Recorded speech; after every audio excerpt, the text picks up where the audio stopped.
হীরক জয়ন্তী বর্ষে আদি-নাকতলা সার্বজনীন দুর্গোৎসব কমিটির সঙ্গে এখন উপস্থিত নাকতলা অগ্রণীর সম্পাদক শ্রী প্রতীক দত্ত। স্বাগত প্রতীকবাবু। নমস্কার। আমি শুভেন্দু। নাকতলা অগ্রণীর সম্পাদক শ্রী প্রতীক দত্ত আমাদের মধ্যে উপস্থিত হয়েছেন শুভ কামনা নিয়ে আমাদের সঙ্গে।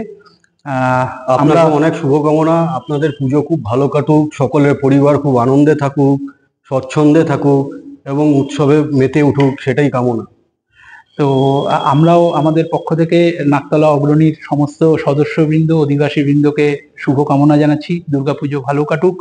হীরক জয়ন্তী বর্ষে আমাদের পুজোতে আপনাদের সকল অধিবাসীবৃন্দ এবং শুভানুধ্যায়ী ক্লাব সদস্য সকলকে আমরা স্বাগত জানাচ্ছি। পুজোর সময় নিশ্চয়ই আসবেন এবং প্রত্যেকবার আমাদের সঙ্গে যেভাবে সহযোগিতা করেন সেই সহযোগিতা আপনাদের কাছ থেকে আমরা চাইছি। অসংখ্য ধন্যবাদ। সেটা তো আমরা আসবোই, কারণ এটা তো আমাদের পাড়ার থেকে আলাদা কিছু না, ওই দেহের একটা অঙ্গই। হ্যাঁ, ঠিকই বলতে, দেহের অঙ্গ। এবার এখন যদি ডান হাত বলে বা হাতের সাথে মেলো, সেটা হয় না, এটা অটোমেটিক্যালি মিলেমিশেই থাকে, স্বাভাবিক। নাকতলা যদি একটা দেহ হয়, ডান হাত বা হাত এরকম আরো অঙ্গ প্রত্যঙ্গ আছে, তাদেরকেও আমরা ভবিষ্যতে আপনাদের মাঝখানে পাবো আশা করছি। অগ্রণীর পুজো, আদি নাকতলার পুজো। আদি নাকতলার 1950 সাল থেকে পুজো করছে। এই বছর নাকতলা হাই স্কুলেরও 75 বছর, আমাদের এখানে সব থেকে প্রাচীন স্কুল বলতে যেটা বুঝি। অগ্রণীর পুজো কত বছরে করলো? অগ্রণী পুজো এই বছর 69 বছরে পৌঁছবে। আমরা 70 বছর, মানে সব কাছাকাছি। 6 বছরের আমাদের একটা ডিফারেন্স। হ্যাঁ, মানে সেই সময় দাঁড়িয়ে আসলে 1950 সালের আশেপাশে সব আমাদের এই নাকতলা প্রথম পল্লী, দ্বিতীয় পল্লী, তৃতীয় পল্লী, মানে কিছুই ছিল না সেরকম। হ্যাঁ, থার্ড স্কিম, এগুলো সব তৈরি হয়েছে। তো স্বাভাবিক 1950-এর পর থেকে বিভিন্ন সংগঠন সেইভাবে তৈরি হচ্ছিল। আমি বিভিন্ন আমাদের সিনিয়রদের সঙ্গে কথা বলছিলাম যে 1950-এর পর থেকে পুরো নাকতলাটা ডেভেলপ করা শুরু করলো। 5-7 বছরের মধ্যে যে কটা ক্লাব দেখছেন সব আশেপাশেই এদের পরপর হয়েছে, মানে প্রতিষ্ঠান গুলোর বয়স। তো সেই নিরিখে দেখতে গেলে আপনাদের 59 বছর, আমাদের 75 বছর। আমাদের 59 আর নবোদয় ক্লাব হচ্ছে 70। আমাদের সাথে নবোদয় ক্লাবের 1 বছরের ডিফারেন্স। 1 বছরের ডিফারেন্স। সবই নাকতলায়, মানে সবই নাকতলাতে। অত্যন্ত নস্টালজিক লাগছে। আচ্ছা, আপনি পুজোর সঙ্গে অগ্রণীতে কবে থেকে যুক্ত? জন্ম থেকে যুক্ত। জন্ম থেকে যুক্ত মোটামুটি যখন থেকে জ্ঞান এসছে তখন তো এত ভিড় হতো না আমাদের এই জায়গাটাতে। আমরা এই সাবেকি পুজো আর পারিবারিক পুজো হিসেবেই বরাবর চালিয়েছি। আর আমাদের তো তখন তো এই প্যান্ডেল হপিং এর কোনো ব্যাপার ছিল না। আমরা কিছুক্ষণ এই আদি নাকতলায় আড্ডা মারবো, কিছুক্ষণ সেকেন্ড স্কিমে আড্ডা মারবো, একদম তাই, কিছুক্ষণ অগ্রণীতে আড্ডা মারবো। ইনফ্যাক্ট এখনো তাই হয়। হয়তো সপ্তমীর দিন এখানকার কিছু ছিল ওখানে চলে গেল, ওখানকার কিছু ছিল এখানে। এবার আমাদের অনুষ্ঠানগুলো, আমাদের নাকতলা অগ্রণী, সবাইকে এটা বলতে চাই যে আমাদের নাকতলা কালচারালি, সাংস্কৃতিক ভাবে প্রচন্ড ভাবেই রিচ। একদম প্রচন্ড ভাবে। এই নাকতলার মতো এতটা সাংস্কৃতিক সচেতন মানুষ অন্য কোন এলাকায় আছে এটা পাওয়া যায় বলে আমার মনে হয় না। মানে আমি তো চাক্ষুষ অতটা দেখিনি। সেই ডালগিস থেকে আরম্ভ করে শক্তি সংঘ, সেটা বলা যাবে না, শক্তি সংঘের একটা বিরাট অবদান আছে সাংস্কৃতিক দিক দিয়ে। বন্যী ক্লাব, যেখানে প্রচুর যাত্রা হতো একটা টাইমে। তো একাঙ্ক নাটক প্রতিযোগিতা হয়। ইনফ্যাক্ট বন্যীতে একটি মনে হয়, আমার যতদূর মনে পড়ছে, একটা নাটকের জন্য একটা পার্মানেন্ট মঞ্চ রয়েছে, ছবি বিশ্বাস মঞ্চ, খুব সম্ভবত ছবি বিশ্বাস মঞ্চ। আমি যদি খুব মানে ছবি বিশ্বাস মঞ্চ করতে ভুল না করি আর কি।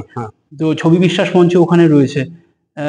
তা মিলিয়ে মিশিয়ে কোনোদিন ওখানে ভালো অনুষ্ঠান হচ্ছে, সবসময় ভালো অনুষ্ঠান হয়, কোন দিন এখানে বেশি আকর্ষণ। আমি তো এখানে আছে অনেকবার ওই গানের লড়াই প্রতিযোগিতায় নাম দিই। হ্যাঁ, আমি দেখেছি গানের লড়াই প্রতিযোগিতায়, তো এইসবে এসছি। এবার কখনো একটু এইখানটায় এইভাবে মিলিয়ে মিশিয়ে আমাদের পুজো কেটে যেত। এখন যেমন খারাপ লাগে যে একদম নতুন জেনারেশন পাড়াতেই কম থাকে।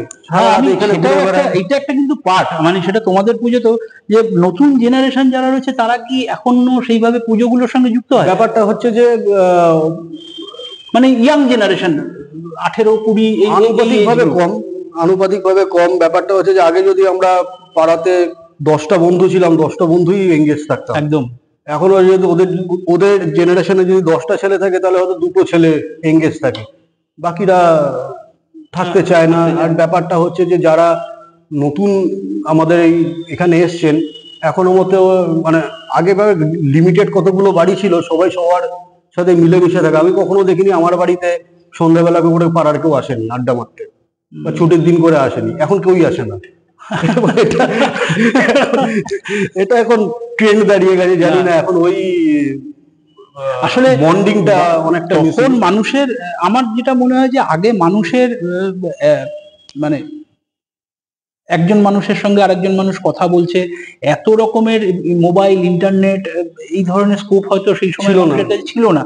তো সামগ্রিকভাবে বিনোদন বলতে পাড়ায় আড্ডা মারতে যাওয়া, একজনের সঙ্গে দেখা হলে পরে তার বাড়িতে যাওয়া আসা, পুজোর সময় বিজয়া করতে যাওয়াটাও একটা বিশাল ব্যাপার মনে আছে যে আমরা জানতাম যে কোন কোন কাকুদের বাড়ি বা কাকিমারা ভালো খাওয়াবে, একদম সেই বাড়িতে টার্গেট করতাম, নমস্কার করতে, মানে যেতে নমস্কার করতে যেতাম, ভালো ভালো মিষ্টি ঘুগনি টুগনি আর তারাও জানতো যে এই বিচ্ছুগুলো আসবে।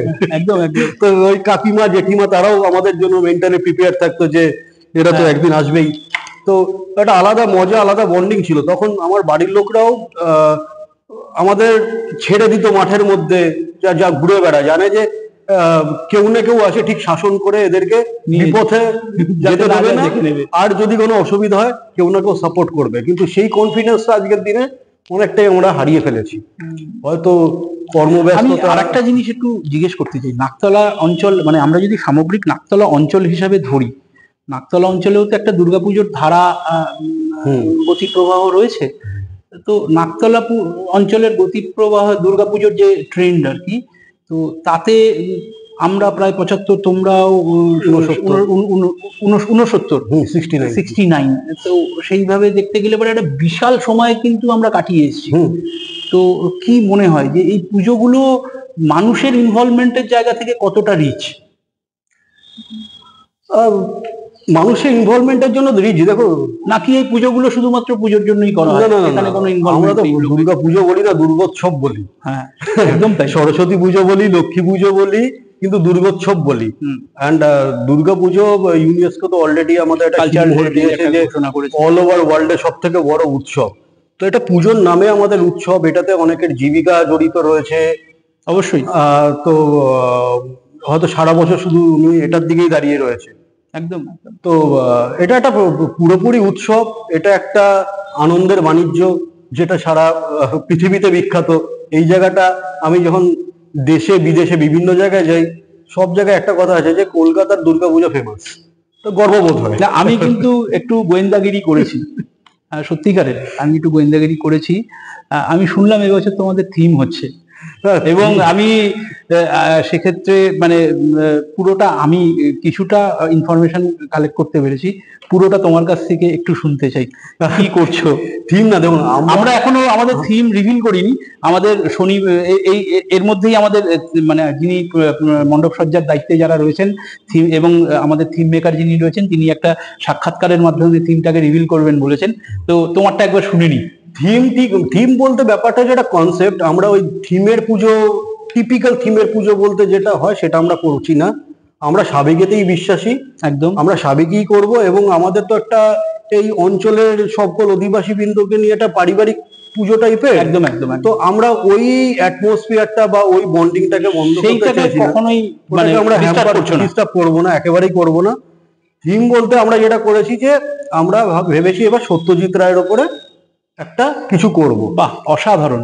তো সত্যজিৎ রায় তো শুধু চিত্র পরিচালক লেখক ছিলেন না, উনি বিভিন্ন দিনে যে আমরা যে ল্যাপটপে টাইপ করি, যে বোল্ড, এটা মানে এরিয়াল, যে লেটার গুলো থাকে, অনেকগুলো লেটার উনি নিজে আবিষ্কার করেছেন। বাহ। তো আমরা পুরোটাই মানে পুরো ব্ল্যাক অ্যান্ড হোয়াইটে সত্যজিৎ রায়ের ওপরে হ্যান্ড পেন্টিং হবে। হয়তো কলকাতা শহরে হ্যান্ড পেন্টিং প্যান্ডেল কোথাও হয়নি। না, আমরা করছি, আমাদের একটা পোর্শন হ্যান্ড পেন্টিং এ রয়েছে। একটা পোর্শন, আমাদের পুরো পোর্শন হ্যান্ড পেন্টিং রয়েছে। যেরকম নর্মাল কাপড় দিয়ে প্যান্ডেল মোড়া থাকে, আমাদের ওই কাপড়ের জায়গায় পুরো সত্যজিৎ রায়ের ওপরে বিভিন্ন চলচ্চিত্র হোক, কবিতা হোক, বা ওনার ক্রিয়েটিভিটি হোক, ওটা দিয়ে পুরোটা আমরা ডেকোরেট করব। হ্যান্ড পেন্টিং হবে, কাপড়টাই হ্যান্ড পেন্টিং। আচ্ছা আচ্ছা। অরিজিনাল আর্ট থাকবে ওটার মধ্যে, কোনো প্রিন্ট কিচ্ছু না। আচ্ছা, সেরকম আমরা একটা চিন্তা ভাবনা করে ওটাই হবে, আমরা ওটা করে করছি। অসাধারণ একটা অসাধারণ জার্নি তোমাদের কমপ্লিট হবে পুজোর শেষে। আমরা সেই শুভকামনা জানাচ্ছি তোমাকে অগ্রিম, যে তোমরা যে কনসেপ্ট নিয়ে এগিয়ে চলেছো অবশ্যই সেটা সাফল্য পাক, এবং যে লোকটাকে স্মরণে রেখে তোমরা কাজ করছো সেই লোকটা সম্পর্কে তো বাঙালিকে আর নতুন কিছু আমার বলার মতন ধৃষ্টতা নেই। হয়তো প্রত্যেকটা যুগেই এরকম করে কিছু লোকজন আসে, ক্ষণজন্মা বলতে পারো। তো যাই হোক, এবার ফিরে আসি সেই মূল কথায়, পুজোর ভোগ। এই ট্র্যাডিশনটা তোমাদেরও রয়েছে, আমাদেরও রয়েছে। আমাদের সপ্তমীতে, আমাদের সপ্তমী অষ্টমী দুদিন হয়, বা ব্যতি রেখে কোনো বছর শুধু অষ্টমীতেও হয়। কি মনে হয় যে কত লোক একসঙ্গে? আমার জানা আছে তোমাদের ওখানে প্রচুর লোকজন একসঙ্গে বসে ভোগ। আমাদের মোটামুটি 850 থেকে 900 লোক প্রত্যেক বছর হয়। আমাদেরও প্রায় 750 থেকে 800 লোকের একটা গ্যাদারিং হয়। সে তো আসে এখানে মেনটেন করতে গিয়ে কি মেনটেন কিছু না, এটা তো ছোটবেলার থেকে প্রথমে দেখতাম আমার কাকু জেঠুরা, আমার বন্ধুরা, ওরা মেনটেন করেছে।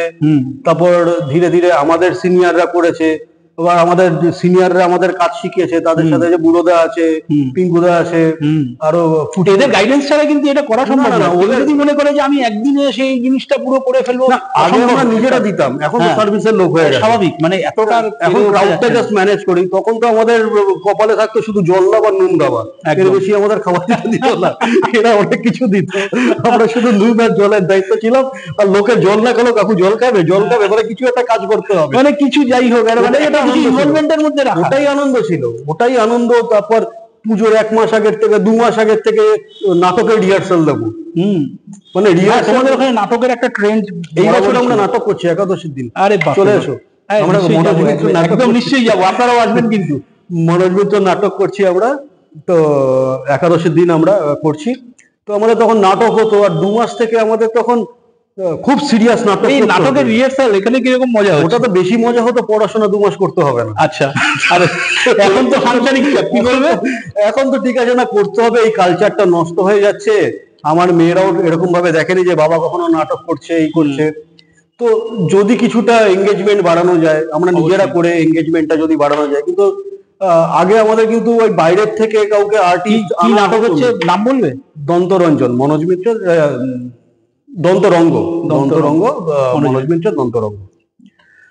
তো আমাদের জেনারেশন আস্তে আস্তে আপনাদের জন্য সব কিন্তু আমি আস্তে আস্তে সব বার করে নিচ্ছি কিন্তু, আর প্রতীকদা বলেও দিচ্ছে।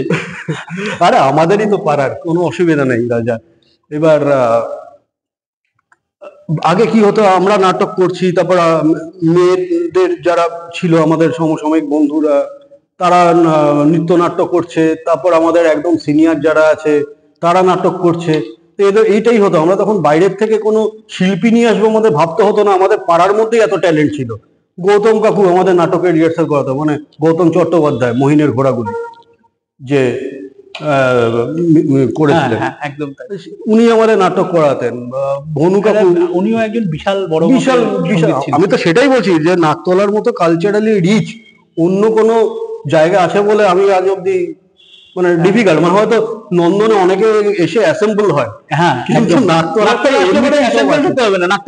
সবাই ছিল। একদমই তাই। তাপস সেন ছিলেন একটা টাইমে, তাপস সেন ছিলেন। তারপরে আমি তো শুনেছি গৌরী প্রসন্ন মজুমদার, তারপরে আমাদের অসিত সেন। তো ছাড়া খেলার দিক দিয়ে আপনি সুকুমার সমাজপতি বলুন, কৃষাণু বলুন, হ্যাঁ, পরে তো দীপু, রতন দত্ত। তো এছাড়া ট্যালেন্ট তো ভরপুর ছিল। এর জন্য আমাদের বাইরে কাউকে হায়ার করে গান করাতে হবে এরকম দরকার ছিল না। বাইরে থেকে অংশুমান রয় ছিল। তোমাদের আশেপাশেই থাকতেন উস্তাদ রশিদ খান, মারা গেলেন। তো আমাদের ট্যালেন্টের অভাব ছিল না। মানে তখন এমনি তো যারা, আমি তো এগুলো খুব নাম করা ব্যক্তিদের নাম বললাম, যারা একটা লেজেন্ডের পর্যায়ে চলে গেছে। যারা লেজেন্ডের পর্যায়ে যায়নি, একটা প্যাশন ভাবেই গানটাকে, নাচটাকে করেছিল, সেইটাও কিন্তু অভাব নেই, প্রচন্ড ভালো ছিল। এখনো আমাদের পুরনো, মানে যারা একটু পুরনো বাসিন্দা কাকিমারা আছে, জেঠিমা, অসাধারণ গান গায়। আমি নাম ধরে বলে দেবো, স্বাভাবিক, সীমা আচার্য চৌধুরী, মহুয়াদি, এই যে আমাদের উপহার গেছে, হ্যাঁ, গোপা কাকি অসাধারণ কবিতা বলছে, একাঙ্ক নাটক করছে। একদম ট্যালেন্টের কোনো অভাব ছিল না। মানে এছাড়া তো অনেকে বাইরে চলে গেছে, টু বাইরি চলে গেছে, মাম চলে গেছে, তারপর ওই দেবুগাপুর মেয়েরা ওরা চলে গেছে, কোনো অভাব ছিল না। আমাদের এখানেও রয়েছে যেমন এই মিতালি সেনগুপ্ত দি, তারপরে রাজশ্রী ঘোষ দি, চুগাই কাকু ছিল। হ্যাঁ, এরা মানে আমাদের যা রাগ প্রধান গানের এরা মাস্টারপিস। আমি তিমির কাকুও তো ছিল, তিমির কাকুদের ছিল, বন্ধু ক্লাবের একটা বড় অংশ আমাদের সঙ্গে যুক্ত ছিল, কালচারাল প্রোগ্রাম হতো, একদম অসাধারণ লাগতো। বিরাট, আর ওই সময় মারাত্মক, মানে কালচারালি নাকতলাকে শেষ কথা, বিট করা মুশকিল না, অসম্ভব, কেউ পারবে না।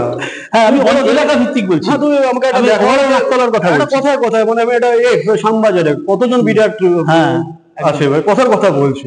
এবার আমি কোন এরিয়া ছোট না একদম, মানে হঠাৎ থেকেই আমাদের কলকাতার অধিবাসী তথা বাংলার লোক। হ্যাঁ, এবার ব্যাপারটা হচ্ছে যে আমরা তাদের এই সময়টা যেমন এটা একটা এপিক সেন্টার হয়ে গেছিল একটা টাইমে, তো তাদের কাছে সব শিখে একটা আলাদা সংস্কৃতি মনোভাব হয়ে যাচ্ছে। এবার একটা পার্সোনাল কোশ্চেন আসছে, সম্পাদক অগ্রণী ক্লাব, হ্যাঁ, অনেক বছর ধরে, অনেক বছর ধরে, এই পুজোর আগে বাড়িতে কখন ঢুকছো?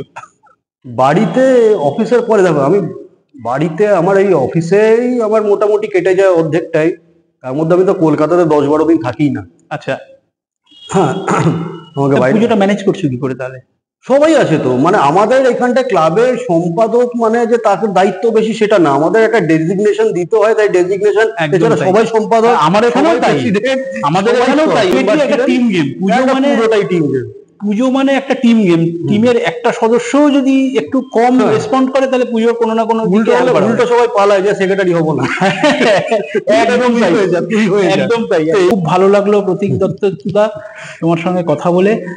আশা করছি যে তোমাদের পুজো খুব সাফল্যের সঙ্গে, হ্যাঁ, তোমরা থাকবে, সাফল্য হবে, আমরাও এখানে আসবো, সাফল্য হবে, একসাথেই সাফল্য হবে। অবশ্যই।